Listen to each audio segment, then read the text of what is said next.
తూకాల్లో తేడా పట్టుబడిన వ్యాపారి కష్టపడి పంటను సాగు చేస్తే వ్యాపారుల మాయాజాలంలో రైతులు నష్టపోతున్నారు. కళ్యాణదుర్గం మున్సిపాలిటీ పరిధిలోని గూబనపల్లి గ్రామంలో మొక్కజొన్న పంట కొనుగోలు చేసేందుకు కళ్యాణదుర్గానికి చెందిన రాములమ్మ అనే వ్యాపారితో పాటు వాహనం కూలీలతో ఆ గ్రామానికి మంగళవారం వెళ్లారు. పంట తూనిగా వేసే సమయంలో తేడాలు వచ్చాయని రైతులు పట్టుకున్నారు. గ్రామానికి చెందిన రైతు తిమ్మరాజు 2.5 ఎకరాల్లో మొక్కజొన్న పంటను సాగు చేయగా 90 క్వింటాలు రావాల్సి ఉందన్నారు. దాన్ని ప్రశ్నిస్తే హమాలీలు అక్కడి నుంచి పరారయ్యారు. వాహనంలో వేరే రైతు నుంచి 80 సంచుల పంట ఉందని వారు చెప్పారు.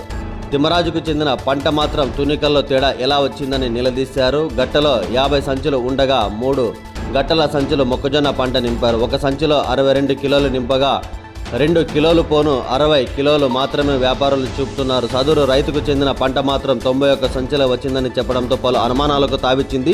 దీంతో బాధిత రైతుతో పాటు గ్రామస్తులు అక్కడికి చేరుకొని వ్యాపారిని చుట్టుముట్టారు. తప్పు చేసినట్లు వ్యాపారి దళారి ఒప్పుకున్నారు. రాత్రి వరకు పెద్ద మనుషుల సమక్షంలో పంచాయతీ జరిగి తీర్మానంతో సమస్య సర్దుమణిగినట్టు సమాచారం.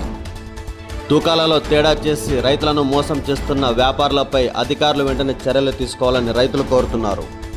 ఇలా కూడా చేసుకుంటారు అందుకే